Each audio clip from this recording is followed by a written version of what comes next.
It has been 2.5 years since Bloodmark came out, but we are finally here to discuss Oathbound by Tracy Deonn. This book was probably my most anticipated book that was coming out in 2025. No other book series recently has elicited such an excitement, such an investment in the story as this series has for the past 5 years that it has been coming out. And likely if you have clicked on this video, it has done the same for you. So today's review is going to be first a non-spoiler review of Oathbound and just the series in general so far, because it's kind of hard to give a review of the third book in the series without giving context as to what came before it and why you should check the series out. But then I'll go into a more spoilery-filled discussion about this book in particular, because a lot has happened here to be discussed. So if you didn't know, this is the third book in Legendborn Cycle, which is a modern-day fantasy retelling of King Arthur. We follow Bree Matthews, who is a 16-year-old girl who has recently been grieving the death of her mother, who died from a hit and run. She decides to kind of run away from her hometown and all of her memories by going to an early college program at UNC Chapel Hill. But on the first night that she's there, she witnesses a demon attack. A sorcerer called a Merlin tries to wipe her memories of the event, but only it doesn't work on her. Not only that, it also awakens and unlocks a different memory where a different Merlin had tried to do the same thing to her the day that her mom died. Now, brimming with questions, Bree decides to investigate and discovers a group of people called the Legendborn, who are the descendants of King Arthur and the Knights of the Round Table. She doesn't know how exactly this group is related to her mother or her mother's death, but she knows that in order to find out, she needs to somehow get inside this order. And so she recruits a Legendborn named Nick to help her out. Only the more that she gets inside of the order and the more she discovers, she learns a lot of secrets that the order may not like. So going into Oathbound, I decided to reread Legendborn and Bloodmarked because it had been so long since I read them. I read Legendborn at the time when it came out in 2020, and I was immediately obsessed. I loved it. I just remember it being such a breath of fresh air while also having the nostalgia and familiarity of YA fantasy that I loved in the mid-2010s. The books that really cultivated my love and obsession of reading, in particular of YA fantasy. But then Bloodmarked came along, and unfortunately I didn't like it as much. I gave it like a 3.5 stars. I remember at the time feeling that the beginning was very strong, but then the story sort of lost footing in the second half. And I also remember not really liking or understanding where a lot of the character arcs were going, in particular Cell. But now that I have reread both, I kind of don't understand what I was thinking that first time around. I loved them both this time so much. I feel like it was because there was so much time in between the releases that I had forgotten so much about the first book and where we were with the characters. And also because I loved the first book so much, I kind of went into the second book with a lot of expectations and a lot of what I assumed the direction of the series was going to go, instead of actually appreciating what the story had. And so I kind of want to start the review there with this kind of idea that the structure and direction of the series kind of changes in a way that I didn't expect from book one. In book one, we have a lot of familiar tropes. We have that setting of being in school and trying to balance the magic world and the real life world. A big part of the first book is this set of trials and a competition and training that the main character has to go through. We have that overarching mystery of what happened to Bree's mother and the grief that she is dealing with that, as well as the mystery of what this organization of King Arthur is, and just getting to kind of immerse ourselves in this new world. There's dinners, there's galas, there's just a lot of things that are kind of common in YA fantasy that just make this kind of very easy to digest. But if you are aware of what happens at the end of book one, obviously I can't say it, it kind of restructures the entire series. It shakes everything up and it kind of forces the series to go in a direction that you might not have figured when you first started the first book. And so if you were like me going into this the first time where you didn't remember a lot of the details, that change might come off as jarring and unfamiliar. And so I'm so glad that I reread it because I feel like I was looking at the series with fresh eyes. I could really see where all the groundwork was being laid in the first two books to get us to where we are now. So if you were someone that had a similar experience to Bloodmarked as I did, I highly suggest rereading, because also the series takes place over a very short amount of time. Like even by this third book, we're only like 6 months in. And so it's really important to kind of be present for all those details to really see the full vision. So let's go more into why I actually really love the way that this series is structured. So like I said, the first book is like quintessential YA urban fantasy, and that is not a bad thing, let me clarify. It allows us to be grounded in something familiar, while now being able to center the experiences of our Black female protagonist and her unique struggles as she is navigating multiple predominantly white institutions. However, when we get to book 2, and after everything happens at the end of book 1, we are kind of in a position where we can no longer follow a familiar formula. Both Bree can't and the narrative can't. There's not really a clear or obvious path forward, and that introduces a really interesting dynamic for the characters. And it allows the story to expand beyond this kind of like box that was laid out in book 1 of what the Order of the Round Table is and what we have come to understand as the truth in this world. We really start to focus on other forms of magic in this world, in particular the Root Crafter system, which is based on Southern Black folk magic that centers ancestral connections, and also demon magic and their whole thing going on in the demon world. You start to really look deep into all these different systems, how they're all connected and how they are different, and they really help emphasize what is some of the central core themes of this series.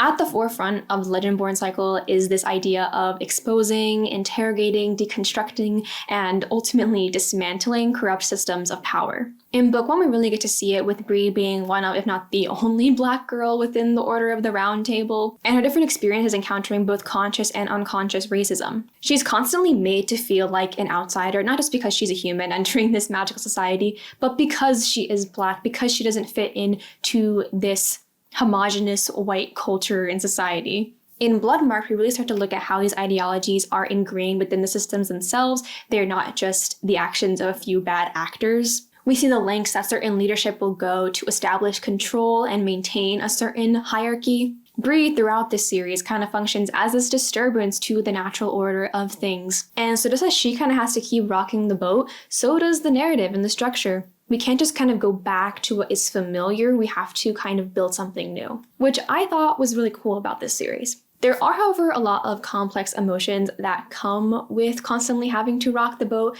and that's kind of where we are with Bree when it comes to Oathbound. There is a grief for a life that you could have had, a weight for being the first one to carve a new path, and guilt over decisions that you are being forced to make. This journey and how Bree is coping with all that is really at the forefront of Oathbound, and it was something that I love to see, especially as we are now kind of headed towards a healing journey for her. She's been forced in so many unfair situations throughout this series and has to carry burdens that no one else has to bear. And also she's a teenager and she is going to make mistakes. She's not going to know how exactly to fix whatever problems that she is encountering. But in this book, we really get to see her grow and see her determination to actually hone her abilities, her power, to really stand in her ground. Another big part of that journey that this series as a whole, but especially this book covers, is the idea of generational trauma. That was something that I was really interested in seeing how Tracy Deonn covered in this book because I was really skeptical of how she ended Bloodmarked.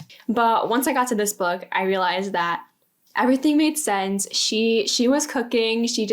I needed to wait for it to actually come together. So just goes to show that I should have just trusted Tracy Deonn, that I knew that she would deliver.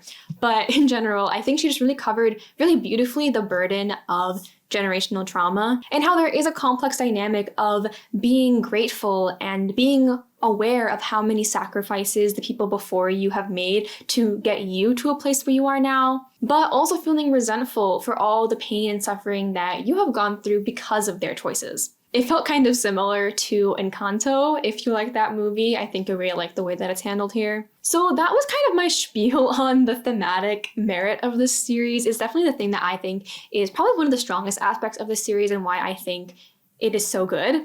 So now let's kind of go more into this book as a third installment and what it offers. So Oathbound kind of functions as this transitionary point in the series. Some might call that a case of middle book syndrome, some, not me. Like I said, I still loved it, but it definitely had a slower pace than the last two books. To give more context about this, the series was supposed to be a trilogy originally, but at some point Tracy Deonn was like, I need more time, I need more space with these characters, with the story to get it to a place where it needed to be for the final book. And I will admit that it does feel that way when you are reading it. This is a very character-heavy, a very world-building heavy book in the series. It's a lot less plot-driven than the previous two books. Not that there's no plot at all, like there's still plenty of plot in this book.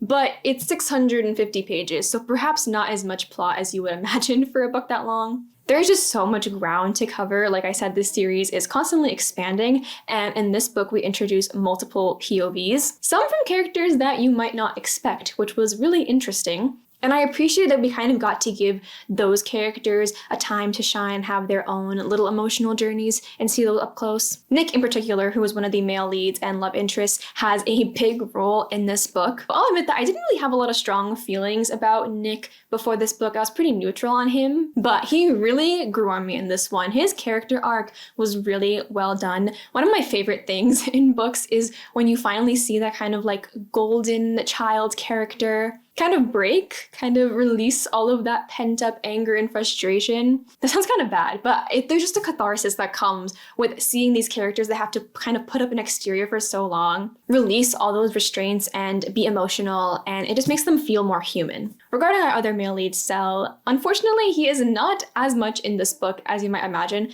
especially because he's on the cover, which is a very interesting decision to make. That was one of the cases where I kind of noticed that this book probably wasn't originally meant to be written. It felt more evident that she kind of knew where Cell's story had to be, but that the other characters in the world needed to be expanded in some way. And so Cell was just kind of like waiting in the wings the whole time for when he might become more important. I'll definitely go into more of that in the spoiler section, but I was a little bit disappointed to see that he was not as featured, just because I think he's one of the most interesting characters in this series. And his relationship to Bree and Nick is one of my favorite aspects of the series. So let's go into that while we're on it. I know a lot of people hate love triangles, but you just gotta hear me out. The love triangle in this series is so good. There are a lot of comparisons of this love triangle with the love triangle in the Infernal Devices, which is kind of like almost universally hailed as one of the best triangles in YA fantasy. And I would agree. I think they both just provide this really interesting characters that have a lot of nuance, and their feelings about each other are not easy. They're very complicated. And in this series, the love triangle for me expands beyond just, oh, who will Bree choose? Not to be like dramatic, but it's really beyond romance, but rather really going into their connections. Why are they connected? How they are all connected? And what those connections mean for them and for the greater themes of the story. The different layers to that and their histories are really deep and beautiful. And again, I will go much more in depth with that in the spoiler section. But if you are someone who is against love triangles, I wouldn't let it deter you from experiencing this story. I think it really adds to it. Or at the very least doesn't take away, in my opinion, as someone who does enjoy romance. Now moving on to world building, as I said, there are essentially 3 different magic systems that the series is building. And even though we think that we may be learning and have a good understanding of each one, there is always more to learn and more to be uncovered that Tracy Deonn gives us. I'll be fully transparent in that I am not someone who really cares about the super nitty-gritty of world building, as long as it's not like blatantly bad or contrived. As long as I can follow it and I feel like it makes sense logically, then I'm good. I personally really enjoy everything that we learn about this world, love how much it is tied to both what we know of myth as well as history. And again, I feel like a lot of it functions as vehicles for those more character and thematic driven arcs, which is something that I care about a lot. So the last thing I'll say before I move on to the spoiler section is that I feel like I kind of harped a lot about the characters and the themes and kind of these more serious topics about this series. But I do want to emphasize that this series is also fun. There are so many funny interactions with the characters, so many lovely banter moments with the group of friends. The romantic moments are great, and also there is a lot of really great action scenes in the series. So yeah, there's just a lot that you can find enjoyment with. So ultimately, I gave the first 2 books 5 stars on reread, and I gave this book 4.5 stars, mainly because of those small issues I had with the fact that it was slower. I think it was a little bit bloated at times. I don't think it necessarily needed to be this long. It needed to be long, but maybe not quite as long. And there were a few things that happened in the ending that I don't think were executed as strongly as they could have been. But again, all minor things. I still loved it, and I still highly, highly recommend this series. Just read it. So that is the end of the non-spoiler section. Please let me know if you plan on picking up this series or if you were excited to pick up this 3rd book. But otherwise, let's move on to the spoilers. Okay, so we are now in the spoiler section. If you have not read Oathbound, please exit kindly. It's also actually been quite some time since I recorded that last non-spoiler part, but I am finally getting around to recording the spoiler section for this video. And you know what happened in the meantime? I went back to reread some scenes, just kind of like gauge my opinion on again. And I started reading again, and then I got to page 200, and I'm like, well, might as well just reread the whole book again, I guess. And so that's what I did. I literally reread the same book within a 2-month span. So go me, I guess. But at least now I feel even more informed when talking about these spoilers. So let's just get into it. I don't even know where to begin. There's a lot that happens. And this is going to go here because I cannot keep holding it. So I guess we'll just start kind of like chronologically. We begin this book immediately after the events of Bloodmarked, like literally the millisecond of what happens at the end of Bloodmarked when Bree is taken by Erebus, the Shadow King. Or I shouldn't say taken, she goes with him willingly. And what this reread of Oathbound kind of solidified for me was that I think the first 300 pages of this book are like perfection. There is perfect. It's perfectly paced. So many things happen and so many things are new and give us such a wider scope of the world and the characters. So first we have the prologue that follows Bree when Erebus takes her to his estate and she begins her training under him. She meets Zoe and Elijah, who also were so surprising to meet because I was like, really? We're going to introduce more characters to this already really big cast of characters? But I actually ended up really liking them, and I'll talk more about that later. But just in this first prologue, we basically figure out that her memories, her emotions, and feelings about the people in her life is what is essentially holding her back in terms of being able to control her power. Every time she thinks of people that she loves, the power just kind of like emanates out of her. And so kind of noticing this, Erebus decides to, what we later learn, is take a part of her soul and remove those connections to the people in her life so that she can gain control of her power without that extra baggage. Now, for some reason, the first time that I read this, I thought that there was not a big enough reaction to this. Like, that is crazy, the fact that he just like took her memories and the fact that they're like, oh, we might not be able to get it back. But that basically set up the entire dynamic of the rest of the book with Bree having this amnesia. It's not really amnesia. They describe it later on as like a lack of knowledge as opposed to a lack of memory. She still has memories of what happened, that people were there in her life. She just can't recognize these faces. And I feel like doing it that way, doing the amnesia trope that way, was actually really smart of Tracy because I feel like I could not deal with the whole book of her not remembering anything of what was going on. It is kind of interesting though, because like you would think that it would be the emotions themselves that are what's clouding her ability to use Root or to use her Bloodcrafter magic. Like I thought it was the people were triggering emotions that were not allowing her to control the magic. But when she gets her memories taken away, she still has the emotions. She still has emotions associated with people. Like for Nick, she has this longing for someone who is running towards her. For Sel, she has this guilt. But I guess it really comes down to the fact that she was just really overwhelmed by the expectations and just seeing the people in her life and knowing what they mean to her and how much she owes them. That is what was holding her back. And we saw that at the end of Bloodmarked when she confronts the line of Vera, when she sees all of her maternal ancestors and she gets so frustrated because they all have this hope for her and she's like, I cannot fulfill that. And same with Arthur. Arthur is like, basically, I'm going to use you for my means to an end. Like, she is just so overwhelmed. And it kind of does feel like a metaphor for how sometimes you kind of have to push people away, kind of go on your own journey in order to find yourself, whether you are a first-gen student, first-gen immigrant. Like, when you are paving your own path, sometimes you do have to let go, or at least let go of the opinions of people in your life to kind of just forge your own path. Obviously, this is a very intense and dramatized version of that story, but we can obviously tell this whole series is kind of a metaphor for people who are the first, which we kind of saw in the dedication of the first 2 books. And maybe this one too. Oh yes, for the girls who face the unknown and leap anyway. Another part of that is just how much guilt Bree has. And it's like in the very first page of this book, I think it really sets the tone for where Bree is mentally. She says, Volition, a haven destroyed because I took shelter on its ancestral grounds. Lou, Hazel, and Mariah's rootcrafter refuge, compromised because they offered me sanctuary. Alice, in a coma after I struck her down in the throes of possession. Selwyn succumbed to demonia after consuming my power to bring me back to myself. And Nick risking his life by returning to the very same order that sent Merlin assassins to kill him.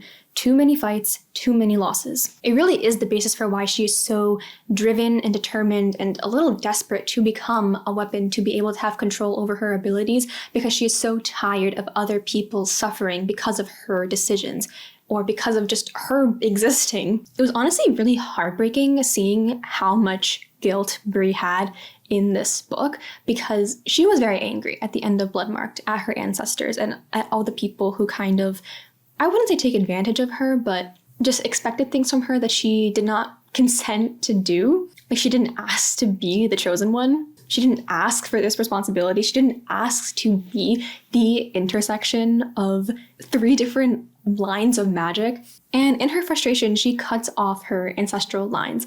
And this choice initially really bothered me about the end of Bloodmarked, because I was like, I feel like that is not the right message to send, that you should just like cut off everybody who came before you, especially given all the sacrifices they made, all the wisdom that they may have. But like I said in the non-spoiler section, I should have just trusted Tracy, because there was a purpose to that. It was supposed to be reckless. It was supposed to be a not smart decision. And it's made out to be that way in this book. Like, everyone is very shocked at her when they find out that she did that. Mariah and Valak, especially. Valak is obviously the most angry.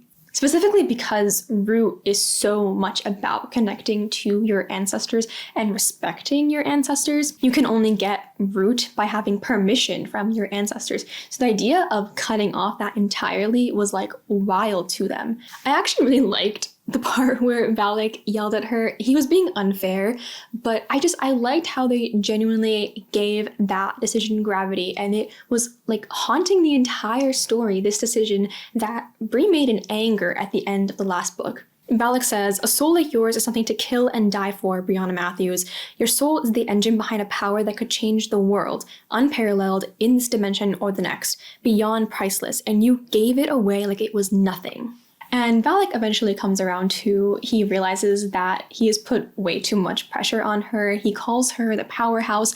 She is basically, like, Bree is this source of hope, especially for the Rootcrafter community, because they have been oppressed by these other systems, by the Bloodcrafters, by the Order of the Red Round Table. She is that intersection of all of them and has so much power. So she kind of represents a chance at true liberation for them. And we kind of get an idea of how much Bree has become a symbol through Mariah's perspective. Hold on, let me get the actual quote. She says, it's not like I want to be Bree, but sometimes I wonder what it'd be like to not only have a plan, but be the plan. Because that's what Bree is. The end result of her ancestors' bargain, a blood-marked walking time bomb, the tip of the spear. Bree isn't the thought, she's the action. It just seems like no matter what Bree's facing, she can barrel through it. Bree Matthews was born to be one of one, the right person at the right time to make the right choices. But again, Bree didn't ask for this. It's only been like not even 6 months since she found out that she was part of the Rootcrafter community, that she was a scion of Arthur, like all these things. She didn't ask for that, and so it makes sense why she would lash out like that. And I just really like how this was framed in the story, that yes, it was a reckless decision, it had consequences, there was a weight to it, but also we can see the situation and the circumstances that would drive someone to that, and we need to address that as well and work towards a path forward. Another line that I really liked at the end was when Zoe said to Bree, Vera might have had a vision for your life, but don't you deserve a chance to update her on the reality of your life and petition for her to help with that? Like, showing that Bree wasn't wrong in being angry with Vera, but that there is an opportunity for healing, that she could still appeal to her and try to get her to help her with what Bree's situation is now. I didn't mean to jump around until the end, but we're talking about it now. So I guess I do have to mention the fact that Bree was ultimately responsible for, or I guess she was the reason why Erebus was able to take part of her soul. because when she cut off her ancestral stream, she basically broke a part of her soul, which was honestly really heartbreaking because obviously Bree didn't know that that would happen when she acted out of anger. Imagine like being Bree and then every time you make a decision, it might have grand irreversible consequences. Like that, I feel for her. I was a little bit confused by the mechanics of this because it did say that a demon can only take a soul if it is given willingly. And so they said that when Bree cut her ancestral stream, she basically left that piece of her soul up for the taking. But then later they say that Erebus did kind of like cut that part of the soul. They say that it was done like very sharply as if it was able, or he was planning to put it back there eventually. Maybe it's supposed to be like it was cracked and he just like cut it out completely. I don't know. I'm here for the metaphor of it all. And then we learned that there's scar tissue. So it basically was showing that the rest of her soul was trying to heal what was lost, that she still had a strength and determination to keep going despite everything that she lost. Alrighty, so that's all with Bree and her missing memories. Now let's go back to the beginning of the story. After the prologue, we get the first part where we get new POVs. So now going into this, I believe it was announced that there would be multiple POVs, at least when the book came out and people started reading it. It was revealed. And when I heard that, I genuinely thought it was going to be Cell and Nick. Cell, I definitely thought we were going to get because I'm like, okay, he's going on his own journey to demonia, so we need to see that. But then we are to find out that these new perspectives are William, Mariah, and Natasia Kane. And I think we get one Nick chapter in there. Let's start with William and Mariah. I actually liked that we got to see their perspectives because they both kind of have been constant characters throughout the series. William a little bit more than Mariah, just because William was kind of like actively on our quest in the last book. But they've been kind of like these consistent characters, but we haven't really got to delve into their personal journeys. I also kind of thought it was interesting that they were chosen because they were both basically like people who were raised normally in their respective groups. Like William was raised in the Order. He knew he was going to inherit the scion of Gawain, and his powers are normal. Basically, like everything is going as planned in terms of what his life, obviously, like not anymore, but he was on that path.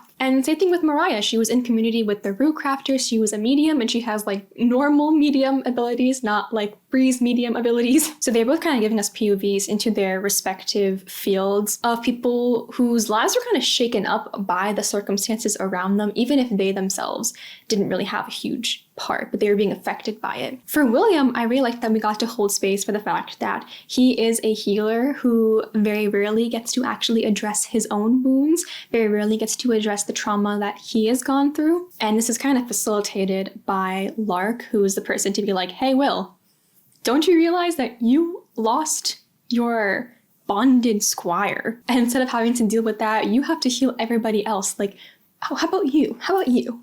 Side note, Lark and William, so cute. The minute that Lark was introduced, I was like, I like him. Also, another side note, I love how every time Lark is like, I'm Bree's King Mage, everyone is like, no, you're not. I don't think Bree's gonna get a King's Mage, but I'm like, why not Lark?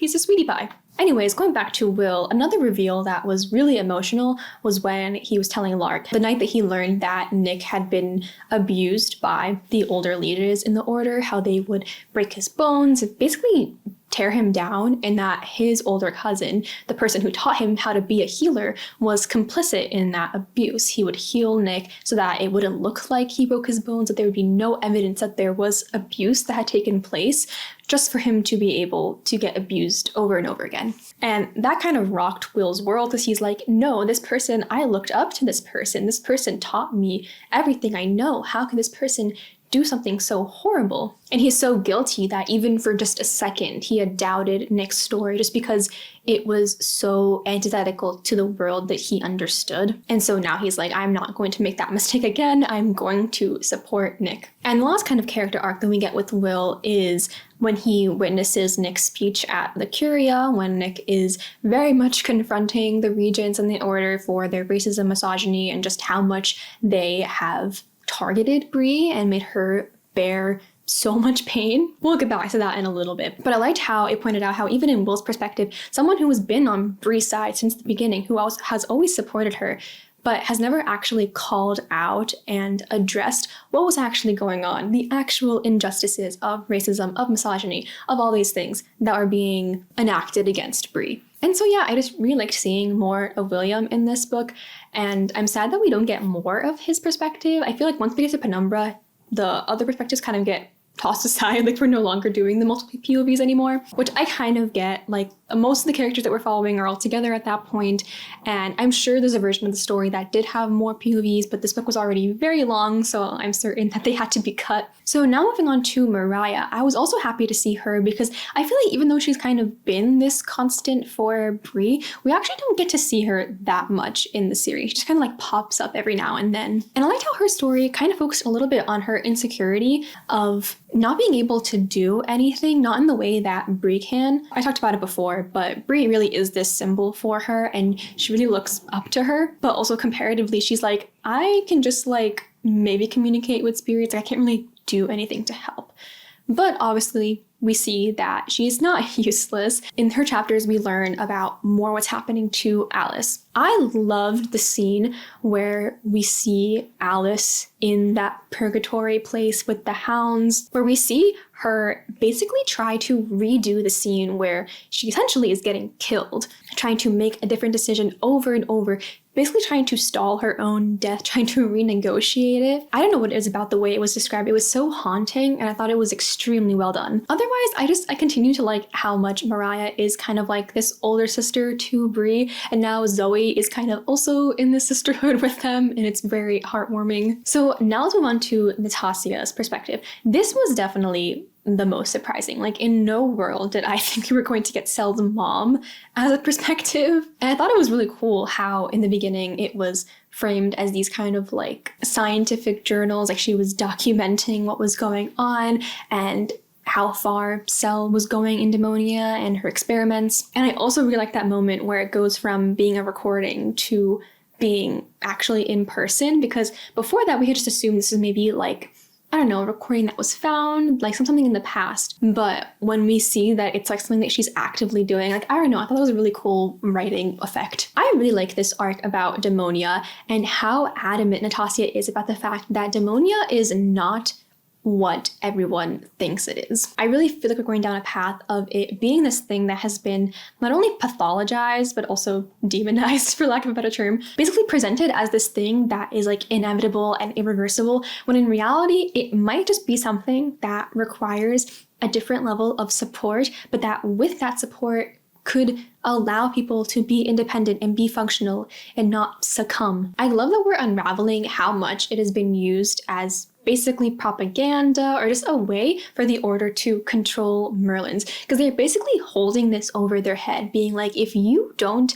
oath yourselves to our cause, if you don't serve our people, our Legendborn, you will become a demon and have no return. And Natasia points this out. She says, this externally applied ideology has made Merlin's descendants mutual participants in their own oathings and in their own eventual incarceration. And then later says, what if succumbing is the language of those who most benefit from our ignorance about our own natures? I posit that even the term demonic is value neutral. I do not believe an overabundance of desires, impulses, and hungers is inherently immoral, but I do believe those drives do not fit the Order's grand design. The line about oaths in particular reminds me of back in Bloodmarked when Sel kind of gets mad at Bree because she doesn't know what it's like to be oathed. She doesn't know what it feels like to have your life tethered to this like metaphysical force that has the power to both save you but also destroy you. Obviously, Sel was being a bit unfair to Bree because she clearly has suffered through a lot, even if she hasn't been oathed. But it definitely was this projection of his own conflict with the idea of oathings. He believes it's the only way that keeps him alive and human, but we are now starting to question, like, why do they have to be placed in the first place? I also think that's why we've been introduced to so many other Cambions. Like, we have Valak, we have now Zoe and Elijah, showing that just because people are so-called demonic or demons, that doesn't make them evil. Something that was interesting about Sel's demonia is that it seems like he was pretty there cognitively, like in all his interactions with his mom. The only time that it really changes is when he smells Bree and he gets basically taken over by this like insatiable hunger, lust, I don't even know what's going on with that. I forgot if they say this or not, but I guess it's because of Bree's particular power, the fact that she is this like intersection of 3 different power systems, that kind of messes up Cell so much when he consumes that power, because like other demons, like Erebus consumes root crafters,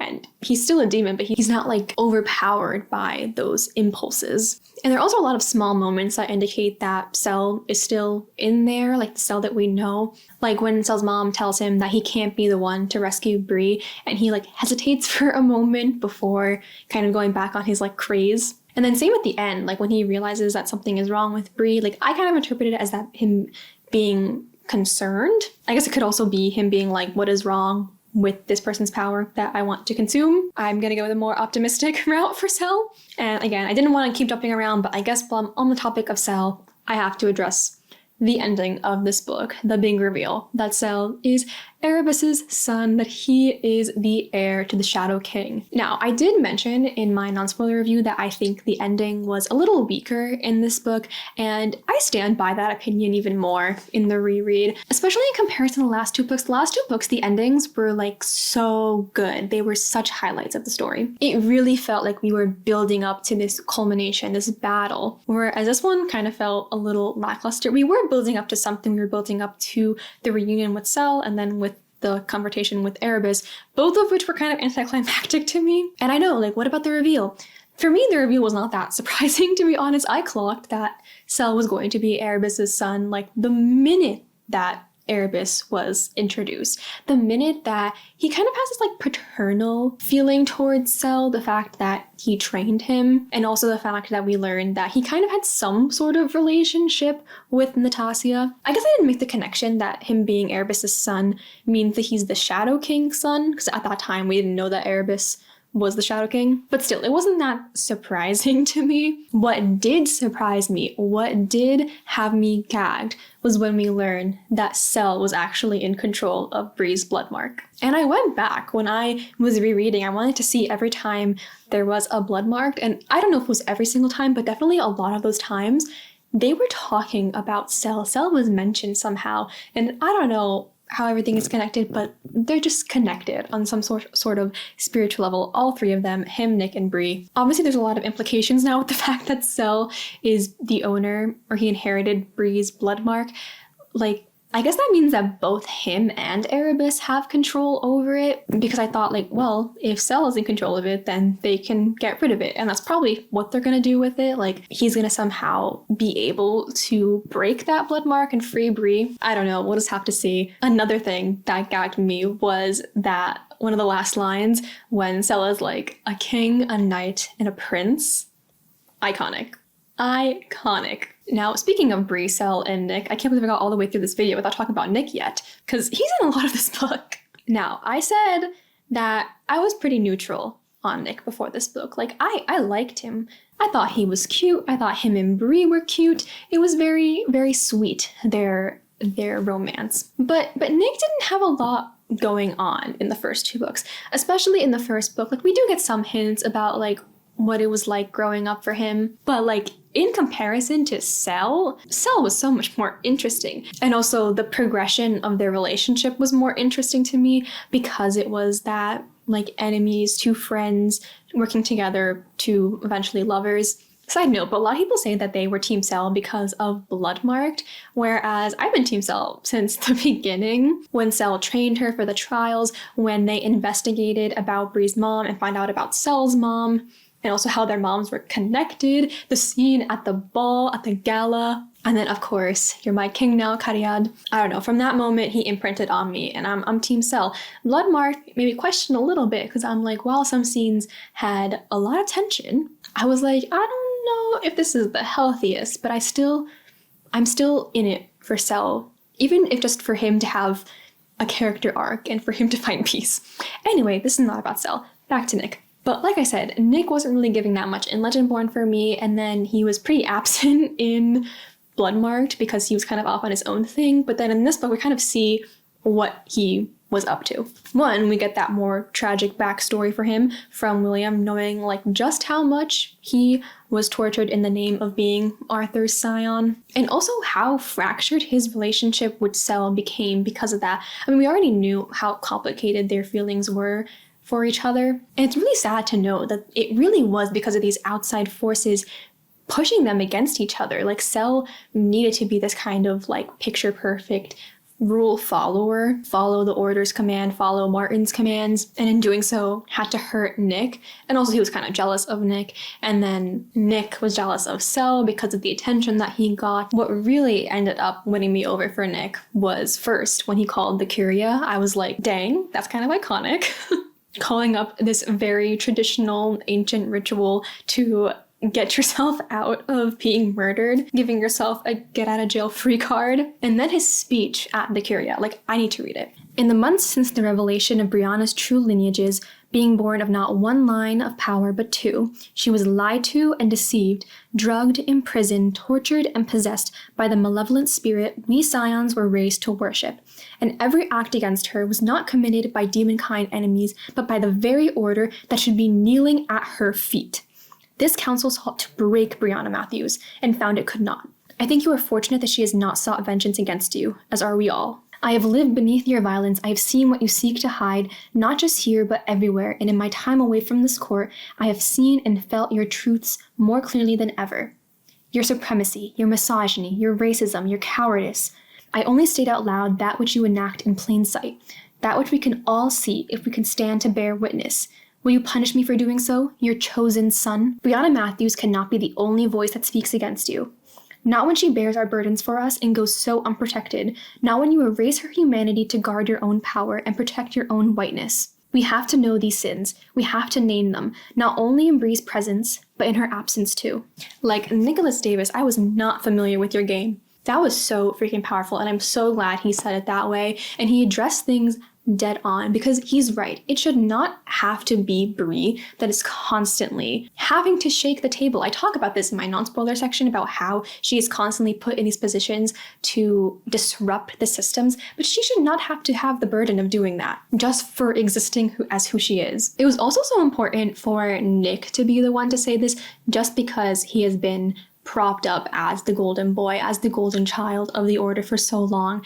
Despite him not actually being like the picture perfect child, like when he was like 14 or something, whenever he did, he like renounced his position, but people kind of just took it as like a teenage tantrum. But even with that, he is still presented as being a king, of being someone who's worthy of being a king, because he comes from the right family and because he looks the part. So then Nick gets granted his request to go find Ava and the Morgaines, and we learn more about the Morgaine. It's basically Spell of Eternity, their version of that. How they get a shard of the Demon King's crown in their chest, and then the spirit of Morgaine and their power can be moved between the descendants. Like I said, this book had a lot of world building stuff, and I'm like, you know what? I'm just rolling with it. But it was a really interesting thing to learn, especially when we learn his ultimate plan is to take possession of Arthur from Bree. I assumed he meant that, like, when he took possession of Arthur, he was going to die, basically sacrifice himself so that the lines can end without Bree having to die. I really appreciated just how, like, freaking noble Nick was in this book, but also ruthless. Like I said in the non-spoiler section, I love when the golden people break. Like, they're just like, enough of this, I can't keep up these pretenses, I have to release all this and show you my true colors. Like, if you want me to be ruthless, I can be ruthless. If you're going to put me in this position, then I will. But I love how when it comes to Bree, he basically worships the ground that she walks on, as he should. I was very confused my first time around on why he couldn't touch Bree at Penumbra, or why he was so hesitant to, but then we learn that it's because he didn't know that she had cut off her ancestral line. So he didn't know that at any point she could be possessed by Arthur, and then he would get that before they were like ready for it, or I don't know. But I think another part of it was that he didn't want to touch her because he didn't want to get close again, knowing that she would want to go her own way and he would have to do his own duty. He didn't want to get too attached, but that was kind of already out the window already. And I love how his arc is really centered on destroying the lives. Like, that's his purpose. He, more than most people, had to bear witness to how much burden the lines create because of that burden of being Arthur's scion, or thinking he was, the scapegoating of people who try to descend like Bree, like Sel. And of course, in this book, we learn how much physical abuse he had to take because of the lines. And so I think his motivation to end the lines is beyond just saving Bree. Like, he is not willing to sacrifice Bree for that, but he sure as hell is going to try his very darnest, willing to sacrifice himself in order to end this cycle of abuse and violence. And I feel like that is what really got me to finally really appreciate his character, that determination. I'm not sure if Tracy Deonn is going to go that far and actually kill him off. I feel like we are setting up for him to do some sort of sacrifice. I don't know if it's going to be him actually dying, because Bree has gone through a lot of grief. I don't think that the first love of her life should be another one, but we'll see. There's a lot of setup for him sacrificing himself. Finally, the romance of it all. This was a freaking romantic book. I feel like Bloodmarked was all this like sexual tension that was building up to that like final kiss that we get, that cathartic moment. Whereas this book was like straight romance. I mentioned that I think the first like 300 pages, like before we get to Penumbra, is like perfect in this book. And I think once we get to Penumbra and then the end is when we start having a little bit more flaws in the story. I think it's still good, but I think that's where it starts to lag a little bit. Don't get me wrong. I love all those romantic moments that we got between Bree and Nick at Penumbra. And I also love all those like really important character moments that we get after Penumbra when everyone is kind of debriefing at the lounge. But we do kind of halt the story a little bit. There's not a lot of plot going on. It's very much just trying to deal with the emotional sides of these characters. And it's a teensy bit long, but anywho. Even though I'm partial to Sel in the beginning, I still really appreciate what Nick serves to Bree in their relationship, how much he adores her and how much he is always there by her side. They have that call and response, the fact that they are Arthur and Lancelot, that they are always going to back one another. I think it's very beautiful and also very important for Bree because she faces so much backlash and attacks from people from the outside. It's good that she has someone who is always going to support her. I think why I was initially partial to Sel and still kind of hold that in my heart was because of how much I feel like Bree and Sel are tied. We now know how much that Natasia and Faye were connected, and just learning that their moms are friends was really sweet to me. But also because I feel like they have more similar experiences of being othered in the Order. They are all victims of the Order, do not get me wrong. But I feel like Sel and Bree share this experience of being scapegoated, of being told that you are wrong because of the way you were born, that you were not supposed to be born, that you should be grateful for what they are giving to you and just comply. I think Sel was also really important to helping her grow in Bloodmarked and helping her realize that her decisions of being reckless, of deciding to go out on her own, have consequences for the people around her because they have to protect her whether they want to or not. They do want to, but they're still bound to because she carries so much of the stakes of this world, which I think is also important. And Sel is always going to be by her side, but he's also going to remind her of what's going on in their situation. And then Bree is so important for facilitating the reconnection between Nick and Sel and having them heal their relationship. Because really through her that they start to see each other differently and give each other another chance and realize that they were made to be enemies in their childhood, forced to be at odds despite being literally bound to each other. I just love all three. I'm team why choose, like just have them all to be together. Like I can't comprehend a situation where there is like a chosen ship where I'm not upset for one of them. Unless Nick sacrifices himself. I mean, I'd still be sad about that, but like I feel like they have so much love, all three of them, for each other, and they all help each other in different ways. Oh my god, how could I even forget my favorite line in the entire book? It's at the end, at the reunion with all three of them, when Sel is trying to goad Nick. Let me read it actually. Nicholas Davis and Selwyn Kane. The sun and the moon, you are the warmth and the light, and I am the bitter deep cold. Or so it has always appeared. But we know the truth, don't we, Nicholas? Does she know that the moon lives in you too? She does, Nick whispers. just like she knows the sun lives within you. That hurt me very much.